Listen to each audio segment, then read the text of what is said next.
Nós vamos abrir a palavra do Senhor para a leitura do texto que está em Apocalipse, capítulo 5.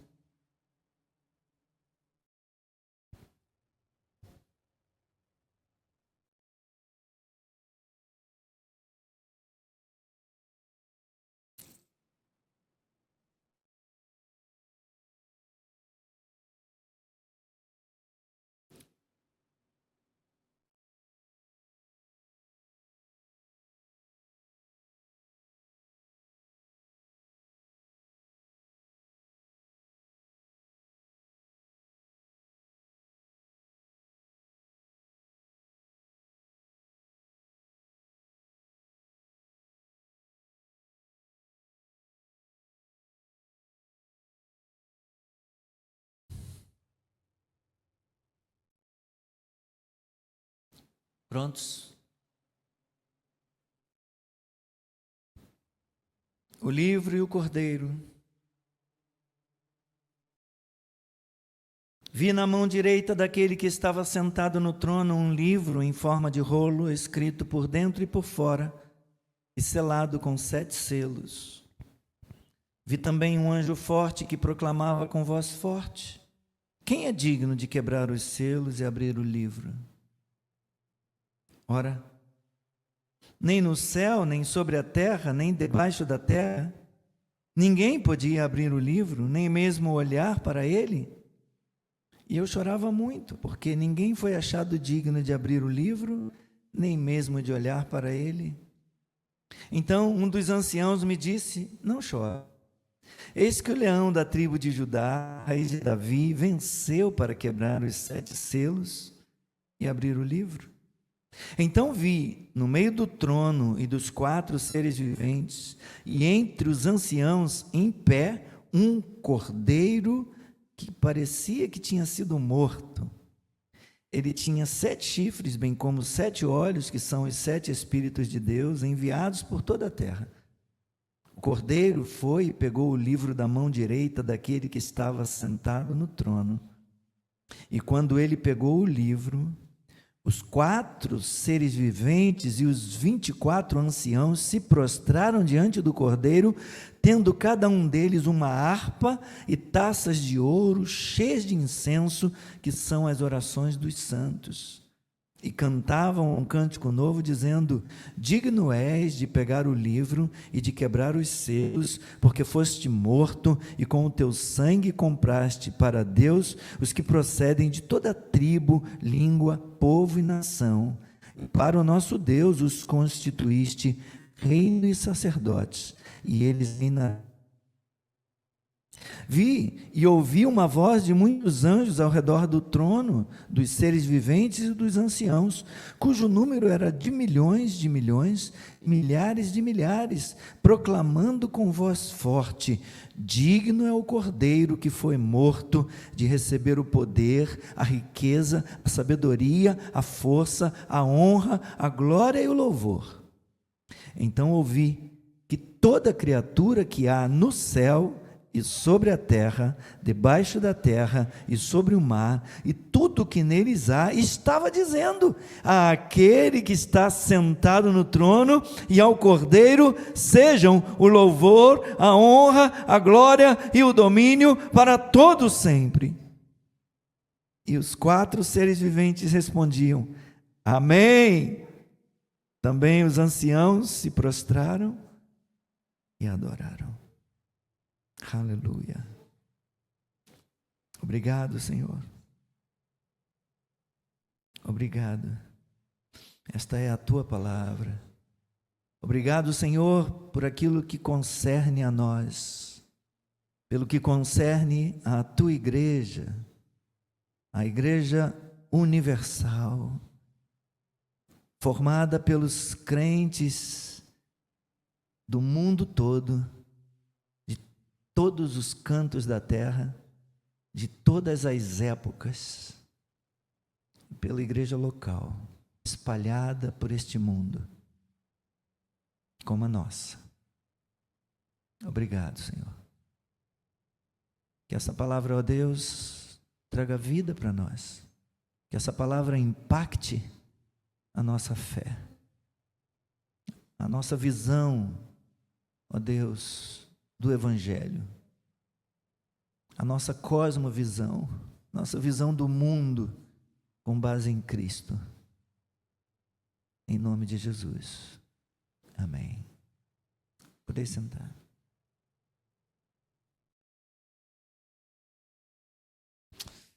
Bem, irmãos, hoje vai ser a nossa última mensagem da série Ame a Sua Igreja, 8 verdades preciosas sobre ser membro de uma igreja local, com base no livro do mesmo título, Ame a Sua Igreja, de Tony Merida, publicado pela editora Pronobis. Por ser a última mensagem, eu vou relembrar resumidamente cada uma dessas 8 verdades essenciais de que trata o livro, de que a respeito das quais nós conversamos aqui. Eu vou citar uma ou mais referências para cada uma dessas 8 verdades, mas eu não vou fazer a leitura delas, tá? Uma vez que vai ser apenas uma revisão, vai ser apenas para nós relembrarmos aquilo que nós falamos. A mensagem vai ser depois, com base no Apocalipse capítulo 5. Me fiz entender? Sim? Então, essa primeira parte eu estarei apenas relembrando, rememorando tudo que nós falamos aqui a respeito dessas verdades fundamentais sobre a importância de nós amarmos a igreja de Cristo, amarmos a nossa igreja. E a primeira verdade sobre a qual nós falamos aqui é pertencer.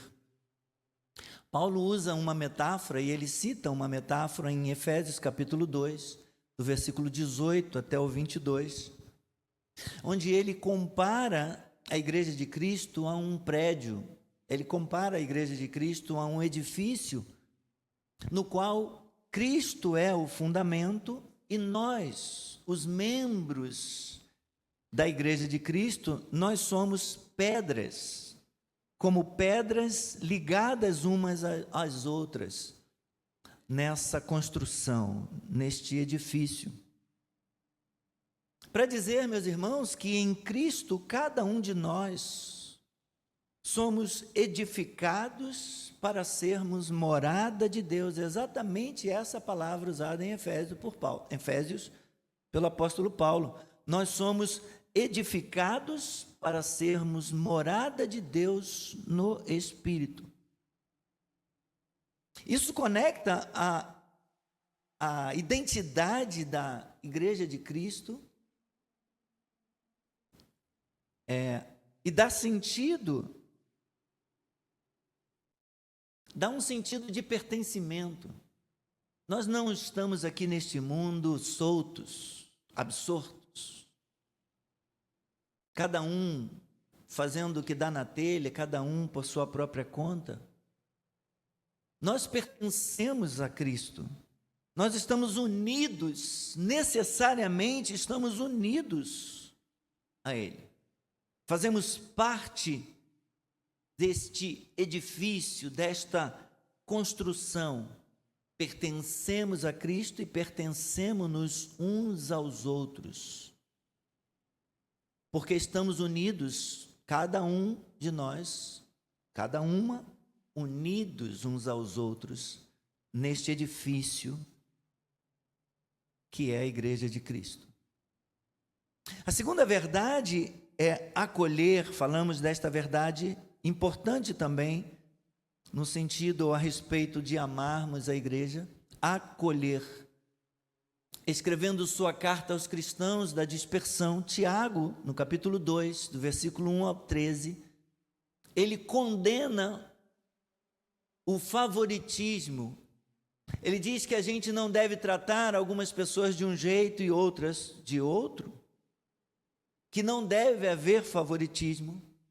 E nesse texto, Tiago ensina que Deus não faz acepção de pessoas e que por conta disso a igreja precisa acolher aqueles que Deus faz chegar em nosso meio. A terceira verdade é congregar. E explicamos esta importante verdade sobre amar a igreja, com base em Hebreus capítulo 12, versículos 18 a 29, onde o autor de Hebreus compara a reunião dos israelitas no Monte Sinai, nos versículos 18 a 21 do texto de Hebreus, que está de acordo com o Êxodo, nos capítulos 19 e 20, quando o Monte Sinai ficou em chamas, as pessoas tremeram, ficaram com medo e disseram, não vamos nos aproximar do monte. Aliás, Deus tinha falado para ninguém se aproximar, até um animal se aproximasse morreria. Eles pedem para Moisés falar com Deus, para apenas Moisés fazer a conexão entre eles, representá-los. Houve um temor tremendo lá. E o escritor de Hebreus, então, ele compara essa reunião dos israelitas no Monte Sinai com a situação presente, tratado em Hebreus 12, 22 a 24, onde ele mostra que tanto a reunião futura, ele mostra a dimensão celestial, a dimensão do encontro que vai acontecer quando nós vamos chegar na presença de Deus, quanto também ele mostra a dimensão daquilo que acontece hoje no tempo presente, quando Deus se reúne com o seu povo, quando Deus fala com o seu povo, quando Deus opera com poder e nos adverte através da sua palavra, mesmo neste tempo. Ele diz que nós devemos reter a graça, servindo a Deus e congregando em uma igreja com amor e temor também, e até mesmo tremor, porque ele diz, eles chegaram diante do Monte Sinai, vocês chegaram diante do Monte Santo de Deus, vocês chegaram na presença, na cidade santa, na Jerusalém celestial. Vocês devem tremer muito mais do que eles tremeram. Se eles tinham motivo para temer muito maior, vocês devem ter, e ele finaliza o texto dizendo, porque Deus é fogo devorador. Tremam. Não devemos temer menos do que eles lá no Monte Sinai. A quarta verdade, meus irmãos, é cuidar. Em Gálatas 5, 16 a 25, Paulo dá várias razões para que façamos o bem uns aos outros. Nós devemos fazer o bem. A igreja local está sendo ensinada a cuidar, a restaurar os feridos, a carregar os fardos uns dos outros, a repartir, a fazer o bem. Isso é uma realidade na sua vida? Isso é uma realidade em nossa vida? Temos buscado fazer o bem sem olhar a quem? Ou temos sido negligentes nisso? Quanto a essa verdade. A quinta verdade é servir. Romanos capítulo 12, versículo 1 a 21, ensina a respeito da nova vida que temos em Cristo. Deus realizou uma obra maravilhosa na nossa vida e agora nós somos novas criaturas, nós temos uma nova vida, e a Sociedade Bíblica deu exatamente esse título lá, nessa porção da Escritura de Romanos 12, ela colocou lá a nova vida, para mostrar aquilo que Deus fez por nós, aquilo que Deus fez em nós.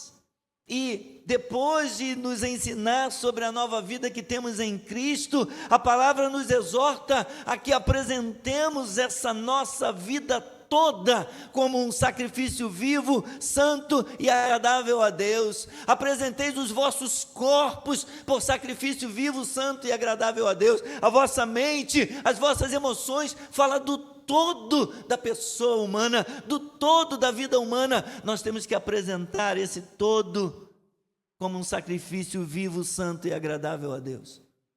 A igreja é um corpo, meus irmãos, e nós somos membros desse corpo, e por isso somos membros uns dos outros. Embora possuamos dons distintos, nós somos todos, indistintamente, chamados para servir. Estamos servindo? Onde estamos servindo? Como estamos servindo? A sexta verdade é honrar. 1 Pedro capítulo 5, versículos 1 a 5, traz conselhos para o povo de Deus, para os presbíteros. Os primeiros conselhos são dirigidos aos presbíteros ou aos pastores. Os conselhos também são dirigidos aos membros mais jovens, que se submetam aos mais velhos.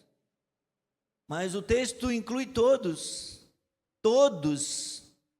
e é usada a palavra todos, devem se revestir de humildade. Todas as gerações, indistintamente, devem se revestir de humildade no trato de uns para com os outros, a fim de que haja honra.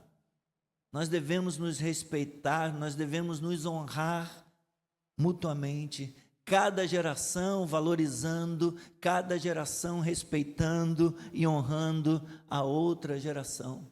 Os velhos não desprezando os mais jovens também igualmente não desprezando os mais velhos, mas honrando-os. Cada geração deve honrar. Nós aprendemos isso com a palavra de Deus. A sétima verdade, meus irmãos, é testemunhar. 1 Pedro, capítulo 3, versículos 13 a 17, ensina que nós devemos santificar a Cristo em nossos corações, estando sempre prontos para dar a razão da nossa esperança a quem nos pedir. Isso deve ser feito com mansidão e temor. Temos contado para outras pessoas qual é a razão da nossa esperança? Porque nós não desesperamos da vida, apesar dos dramas, apesar das dificuldades que vivenciamos. Nós seguimos em frente, confiando que Deus está no controle da nossa vida e crendo que nós podemos ter a esperança nele. Estamos contando para as pessoas, estamos dando para as pessoas a razão da nossa esperança. Como temos praticado isso? E a oitava verdade, meus irmãos, é comissionar, com base em Atos capítulo 11, versículo 19 a 30 e capítulo 13, versículos 1 a 3. Estas passagens nos mostram como Deus usou as pessoas para estabelecer a igreja em Antioquia. Tem sido as últimas mensagens ministradas aqui. Estas narrativas mostram as atitudes dos cristãos da igreja de Antioquia para com aqueles que estavam chegando, para com os novos convertidos, a atitude dos membros daquela igreja para com os missionários, os profetas, os mestres, os presbíteros daquela igreja, para com Barnabé e Saulo, e também para com a atitude deles, daqueles membros, irmãos e irmãs, para com as outras igrejas, por amor e obediência a Deus.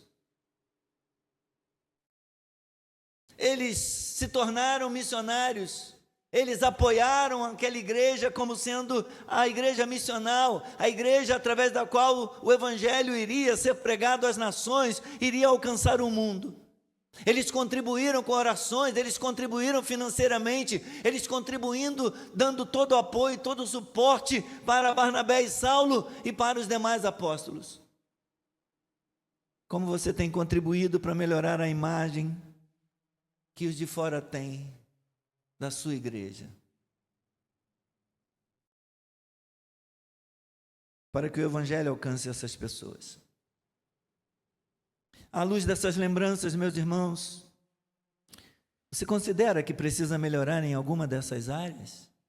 Ao longo desse tempo que eu gastei aqui para rememorar, para lembrar essas coisas importantes sobre ser membro de uma igreja, tem alguma dessas áreas que você se considera forte ou se considera deficiente? Que você precisa melhorar? Como você gostaria de orar a Deus nesse momento? Para que Ele lhe ajude a glorificá-lo nessas áreas. Quero gastar 1 minuto para fecharmos os olhos, para que nós oremos Me ajuda, Senhor. Me ajuda, Senhor, a pertencer e viver como quem pertence a essa igreja local. Que eu não me sinta jamais excluído, que eu não me sinta, Senhor, ó Deus, rejeitado. Que eu não me sinta, Senhor, um apêndice, uma coisa à parte. Deus, que eu sinta parte dessa igreja, unido, identificado com essa igreja. Senhor, que eu me sinta acolhido, esteja comprometido, Senhor, em tornar esta igreja acolhedora, em proporcionar um ambiente acolhedor entre nós, Senhor, para que as pessoas que vêm de fora, as pessoas que nos visitam, as pessoas que vêm de outra igreja para cá, ou que vêm ouvir a pregação do Evangelho aqui, Senhor, possa se sentir bem recebida, acolhida e possa desejar fazer parte, Senhor, desse corpo. Senhor, em nome de Jesus, Pai, ó Deus, que eu não deixe de congregar, Senhor, por qualquer razão, por qualquer motivo, mas que eu valorize a comunhão, que eu valorize, Senhor, o estar nos cultos, o me envolver, o me comprometer, Senhor, com a agenda, com os ministérios, com os projetos desta igreja local. Deus, ajuda-me a cuidar, a ser uma pessoa, Deus, envolvida em cuidar, em estender a mão, em tratar feridas, Senhor, em consolar, em encorajar, ó Deus, em ajudar alguém a se levantar, alguém que caiu a ser levantado. Me ajude, Senhor, por favor. Me ajude a ser um servo, a ser alguém pronto a servir, Senhor. Deus, pronto a andar lado a lado, a seguir, andar mais uma milha, Senhor. Por favor, me ajude, no nome do Senhor. Me ajude, ó Deus, a ser um homem de honra, um homem que honra, Senhor, que honra as crianças dessa igreja, os adolescentes, os jovens, os adultos, as irmãs, os irmãos, os anciãos dessa igreja, os líderes desta igreja, os ministros desta igreja. Ajuda-me, Senhor. Por favor, ajuda-me a ser uma testemunha do Evangelho, uma testemunha da glória, uma testemunha do Cristo vivo.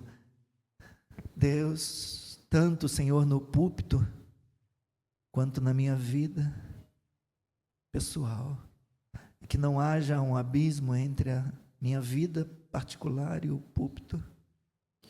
Ajude-me. Ajude-me, por favor, eu preciso de Ti, Senhor. Ajude-me. Ajude-me, ó Deus, a comissionar, a ser alguém comprometido, ó Deus, na plantação de novos projetos, na plantação de novas igrejas, ó Deus, no apoio, na oração, no sustento. Ajude-me.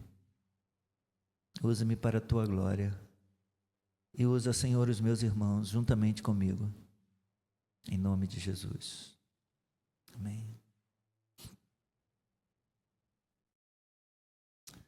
Bom, foi isso que a gente fez ao longo de 19 mensagens. Então agora vamos ter em mente o texto de Apocalipse 5. Quem gosta de churrasco aqui? Bastante gente, mas acho que a maioria. Quem gosta? Bom, você gosta de comer churrasco ou de fazer churrasco? Quem já tem habilidade de churrasqueiro? Tem gente que tem alguns, poucos, menos de 5% dos que comem.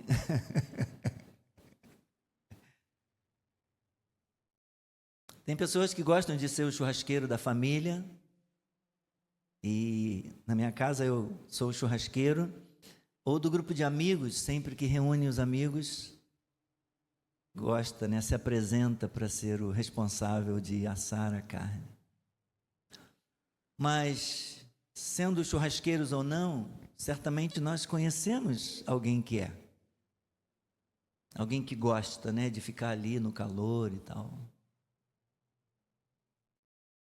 Uma coisa comum daqueles que se responsabilizam em fazer o churrasco é que quando chega na hora que todo mundo vai comer, todo mundo vai almoçar, ele diz assim, não estou com fome não. Por que que isso acontece em geral? Porque quem assa a carne, ou frango, ou peixe, normalmente precisa provar para ver se não vai ficar muito salgado, né? Não vai servir uma comida salgada para os amigos, né? Para a família. Então você está preparando ali e sempre tira uma lasquinha, né? 2 lasquinhas, 3. Às vezes separa um bifão lá, uma alcatra, deixa separadinho aqui, de vez em quando vai lá.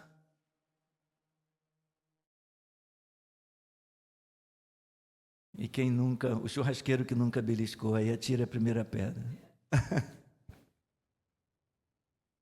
Pode até existir alguém que não prove, mas essa lasquinha que nós que fazemos o churrasco, nós tiramos, é uma amostra do banquete que vem depois.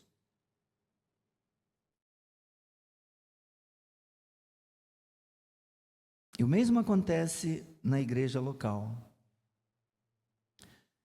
O que nós vivenciamos entre nós como igreja local é uma demonstração, é uma pequena amostra, é uma degustação, um antepasto, né? uma provinha daquilo que nós experimentaremos, daquilo que nós desfrutaremos na glória, quando nós estivermos diante de Deus. Quando sua igreja se reúne para adorar o nosso Redentor, você tem um vislumbre dessa glória futura. Quando nos reunimos como igreja e adoramos o Rei dos Reis, o Senhor dos Senhores, o Deus Todo-Poderoso, a realidade futura invade o presente na igreja local. A eternidade ocupa um espaço nessa dimensão presente da igreja. Um dia, irmãos, nós estaremos reunidos com todos os remidos, louvando o Cordeiro num grande coro celestial, aquele que foi imolado em favor dos pecadores. O que nós fazemos aqui, um dia nós faremos na eternidade diante do Cordeiro, juntamente com irmãos de todos os cantos do mundo, de todos os tempos, de todas as eras.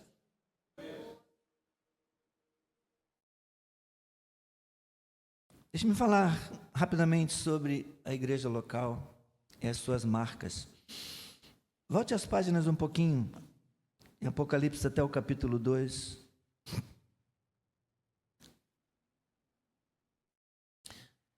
Onde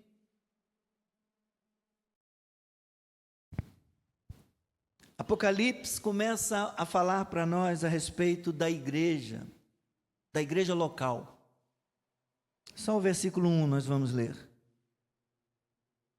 Essa é a carta à primeira igreja dessa lista ali de Apocalipse, é a igreja de Éfeso, uma importante cidade na Ásia.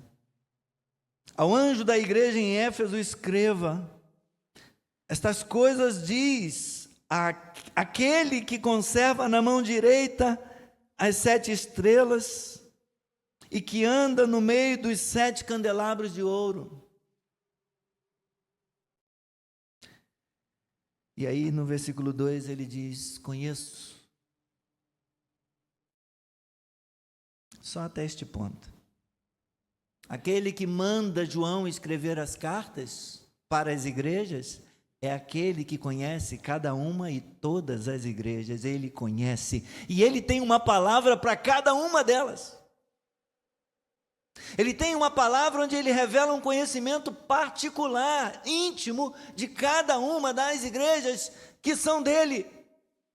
Não importa onde ele esteja, se em Éfeso, se em Esmirna, se Pérgamo, se Tiatira, não importa se Roma, não importa se em Nova Iguaçu, no Jardim Alvorada, ele conhece cada uma das suas igrejas.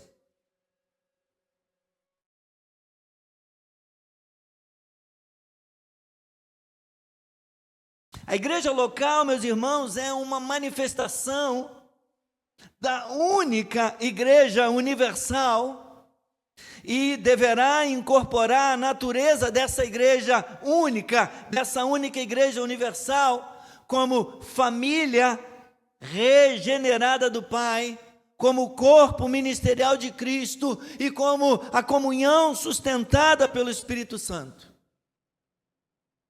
Essa igreja de Cristo, a verdadeira igreja de Cristo, ela tem suas marcas essenciais, definidas na palavra de Deus, definidas nas Escrituras. E a primeira marca é a fiel pregação da palavra de Deus, o que significa dizer que a igreja ensina o evangelho cristão de acordo com a Bíblia, de acordo com as Escrituras. A igreja de Cristo prega, portanto, o evangelho de Cristo, evangelho que está registrado nessa palavra. A igreja não prega o que ela acha, o que ela pensa, o que ela quer, porque ela tem um dono, porque ela não se pertence, porque ela está identificada com o Cristo, o seu Redentor, o seu Salvador, o seu Rei, e a mensagem dele que essa igreja prega. Essa é uma marca distintiva da igreja de Cristo. A outra marca é o correto uso e administração dos sacramentos. Esse critério, meus irmãos, significa que o batismo e a ceia do Senhor são usados e explicados como exposições do evangelho da fé em Cristo. Embora existam outros critérios definidos por grupos cristãos pós-reforma, como disciplina, culto público, sofrimento sob a cruz, o ministério ativo de cada crente, embora esses grupos cristãos pós-reforma definam esses outros critérios, somente as duas primeiras marcas que eu citei são essenciais para definir se uma igreja é igreja de Cristo. A fiel pregação da palavra e o correto uso e administração dos sacramentos. Mas vamos voltar para capítulo 5 de Apocalipse.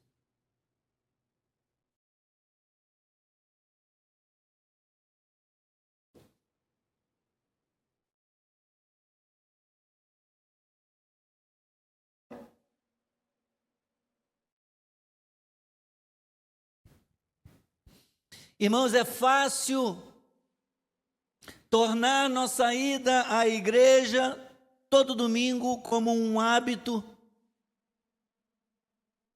sem nunca refletir, sem nunca meditar, sem nunca pensar seriamente sobre o que de fato acontece na igreja, quando nós nos reunimos. Infelizmente, isso é trágico. Algumas igrejas são lugares onde pouco se fala do evangelho, às vezes sequer a Bíblia é aberta ou citada. E eu falo isso com tristeza, eu falo isso com pesar, da existência de alguns lugares, de algumas igrejas onde pouco se fala do evangelho. sem ação genuína do Espírito Santo.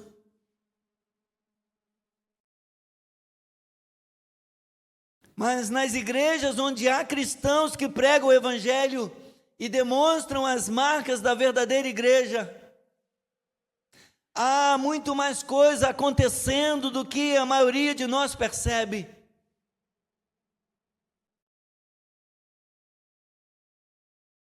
Uma igreja pode às vezes parecer irrelevante e fraca, mas o que muitas vezes esquecemos é que ela está no centro do plano de Deus para o mundo. A igreja de Cristo está no cerne, no centro do propósito de Deus para o mundo, porque Deus tem um plano, Deus tem um propósito para o mundo, Deus tem um propósito para as nações, e a igreja faz parte, a igreja está no centro do plano de Deus, meus irmãos, para as nações, para o mundo. Esquecemos também que o que Cristo fez para a sua noiva, e ignoramos o fato de a igreja apontar para um futuro glorioso. A igreja de Cristo tem um futuro glorioso.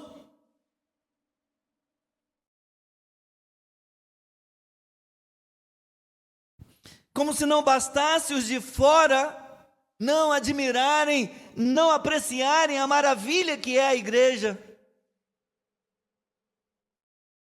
Infelizmente, é comum vermos muitos cristãos, como alguns de nós, desconsiderarem quão incrível é pertencer à igreja. Desconsiderarem quão maravilhoso é ser uma pedra viva no templo do Senhor.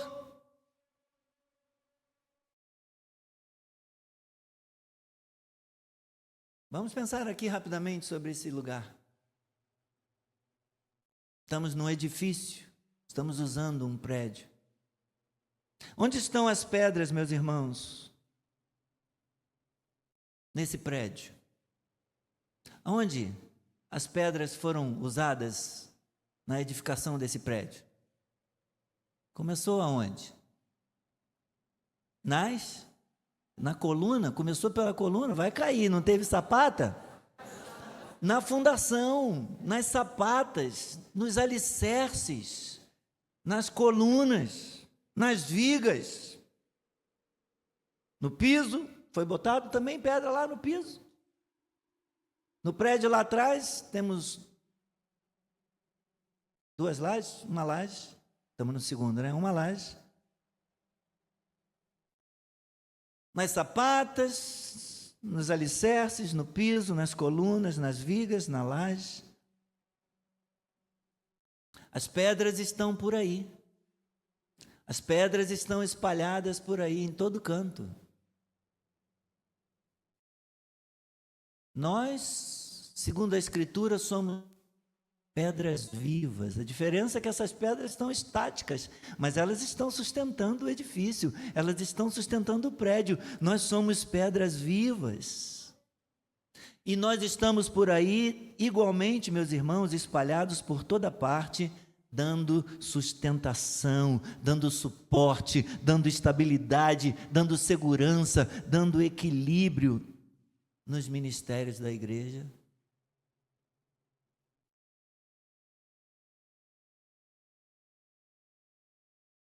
Você é uma pedra viva na casa do Senhor? Somos pedras vivas na casa do Senhor.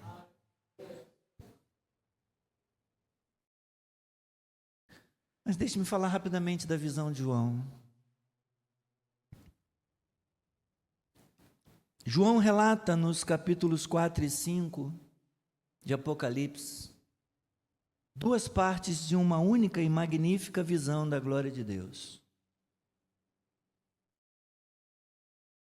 O louvor e as imagens do capítulo 4 estão centrados na criação. E no último versículo do capítulo 4, no versículo 11, diz, então não. Tu és digno, Senhor e Deus nosso, de receber a glória, a honra e o poder.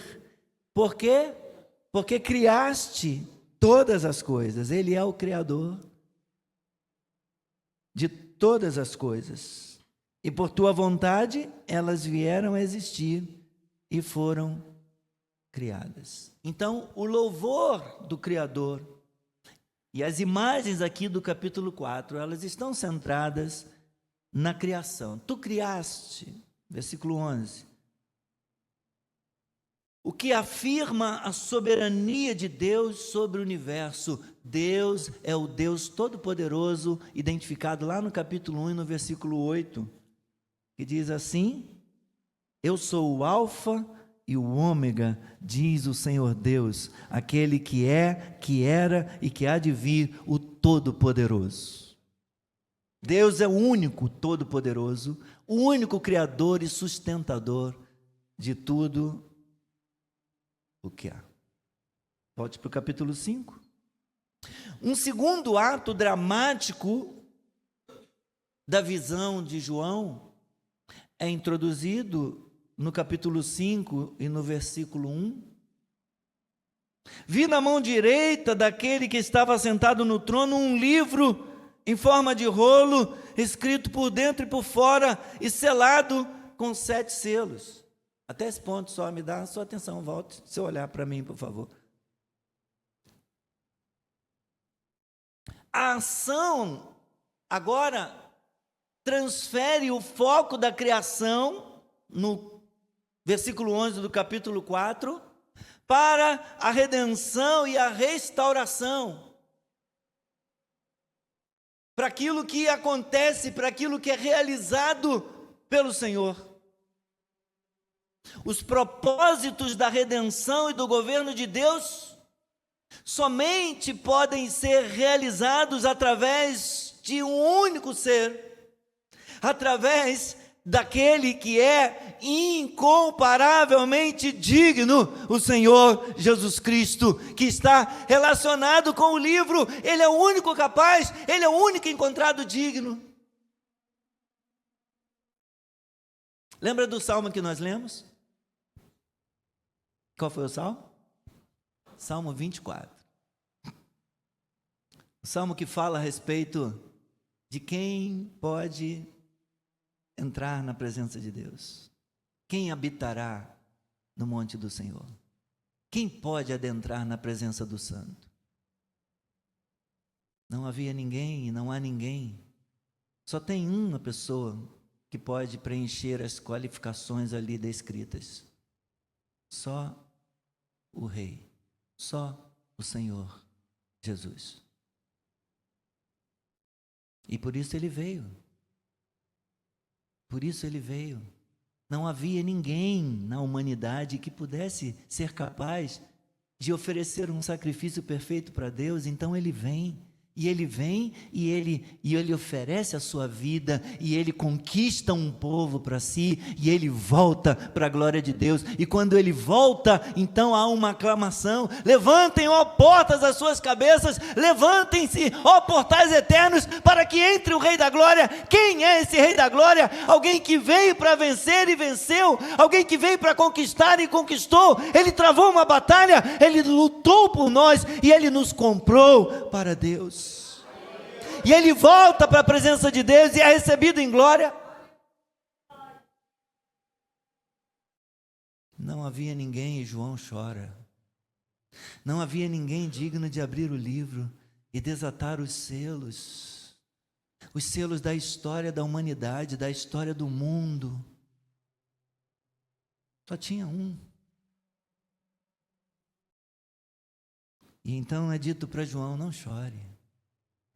Não chore, porque o Cordeiro que foi morto, ele é digno de abrir o livro. Ele é digno de desatar os selos, aleluia.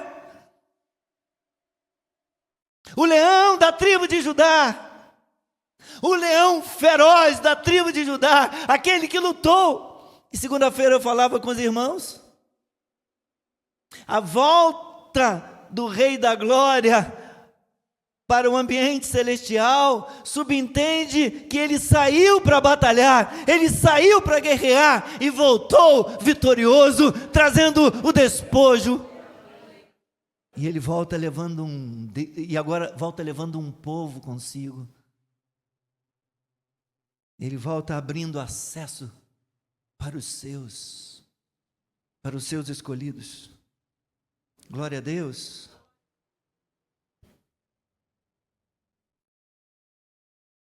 Esse ser único, incomparavelmente digno, o Senhor Jesus, ele é simultaneamente o leão feroz da tribo de Judá, lutando contra os inimigos de Deus.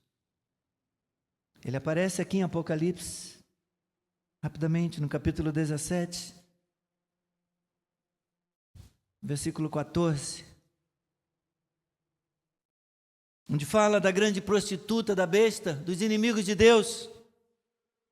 No versículo 14 do capítulo 17, João diz assim: eles lutarão contra o Cordeiro, mas o Cordeiro os vencerá, pois é o Senhor dos senhores e o Rei dos reis, e serão vencedores com ele também os chamados eleitos e fiéis que estão com o Cordeiro. Aleluia! Aqueles a quem ele comprou, aqueles a quem ele conquistou, aqueles por quem ele derramou o seu sangue, vencerão juntamente com ele.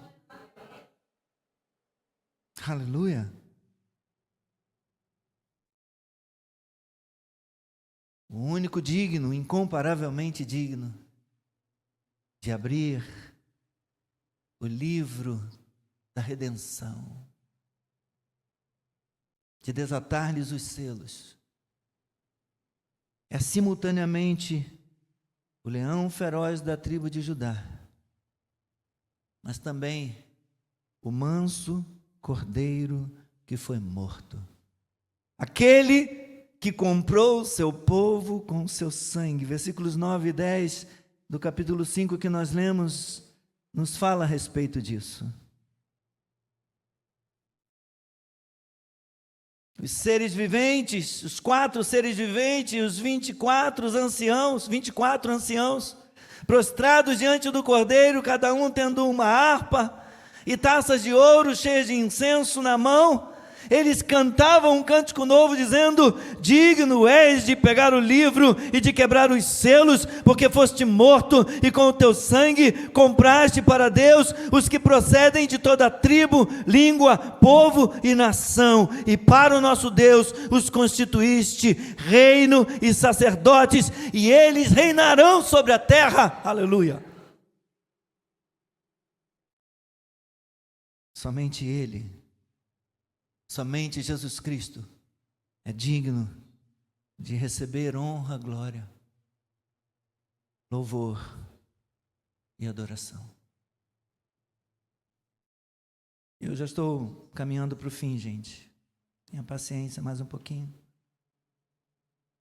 Agora, nos versículos 11 a 14, observe que os louvores que começaram nos círculos internos de adoração ao redor do trono se expandem agora até encherem o universo todo. Os seres celestiais, os 24 anciãos, representando lá os 12 patriarcas e os 12 apóstolos, estavam lá presentes. E a adoração se resume àqueles que estão ao redor do trono, mas ela vai num crescente, ela vai se expandindo até encher todo o universo, e toda a criatura de todo canto está adorando o Senhor. Vi e ouvi uma voz de muitos anjos ao redor do trono, dos seres viventes e dos anciãos, cujo número era de milhões e milhares de milhares, proclamando com voz forte: digno é o Cordeiro que foi morto de receber o poder, a riqueza, a sabedoria, a força, a honra, a glória e o louvor. Então ouvi que toda criatura que há no céu e sobre a terra e debaixo da terra e sobre o mar, e tudo que neles há, toda a terra e a sua plenitude, estavam dizendo: aquele que está sentado no trono e ao Cordeiro sejam o louvor, a honra, a glória e o domínio para todos sempre. Aleluia! Aleluia! Se vamos aplaudir, então aplaudamos todos o Senhor. Ele é digno.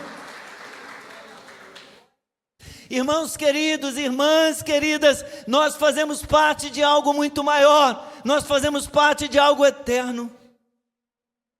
O que acontece entre nós é uma pequena demonstração do que vivenciaremos no céu. Um dia estaremos reunidos com todos os remidos, louvando o Cordeiro face a face, louvando aquele que foi morto, mas que vive. Estas pessoas que estão ao seu lado são seus irmãos e irmãs e meus também. Amém? E pessoas que estão agora reunidas em centenas de outras igrejas, só na cidade de Nova Iguaçu, e milhares de igrejas no estado do Rio de Janeiro e no Brasil, e dezenas de milhares, e centenas de milhares, e milhões no mundo, também são todos nossos irmãos e irmãs, como estes que João viu no Apocalipse. Esses irmãos e irmãs são nossa família por causa da obra do Salvador, por causa da obra de Cristo. Estamos juntos, meus irmãos, seguindo o Cordeiro até a sua vinda, até a consumação da nova criação, onde nós desfrutaremos de paz e cura plena e cura completa, onde desfrutaremos de uma indescritível alegria na sua presença. E Deus lhe deu, e também a mim, sua igreja, para ser o lugar onde você pode ter um vislumbre dessa realidade. Quando nos reunimos, é uma pequena cena do céu acontecendo em muitos lugares ao mesmo tempo. Deus habita no meio deles. Deus está enxugando dos seus olhos toda lágrima. Deus está consolando e confortando. Com a diferença de que o pecado ainda está entre nós e lá não haverá pecado. Lá não haverá dor, lá não haverá lágrima, não haverá tristeza, porque o pecado não vai entrar lá. Mas nós temos uma provinha, uma lasquinha, uma degustação daquilo que nós teremos na presença do Senhor. Na igreja local, aqui é o lugar onde nós somos moldados para se parecer cada vez mais com Cristo, enquanto relembramos aquilo que Ele fez por nós, ao ouvirmos a sua palavra, ao tomarmos a ceia, ou ao presenciarmos o batismo. A igreja local é o lugar onde você responde ao amor de Deus, cantando, orando, servindo, contribuindo financeiramente. O lugar onde eu e você encontramos uma família para compartilhar nossas alegrias.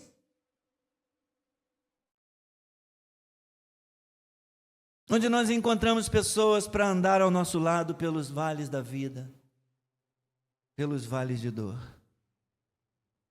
Ser membro de uma igreja local, meus irmãos, de uma igreja é algo incrível e é maravilhoso saber que nossas orações, que os nossos esforços podem fazer diferença, não somente aqui e agora, mas também na eternidade. Nós vamos encontrar pessoas lá na glória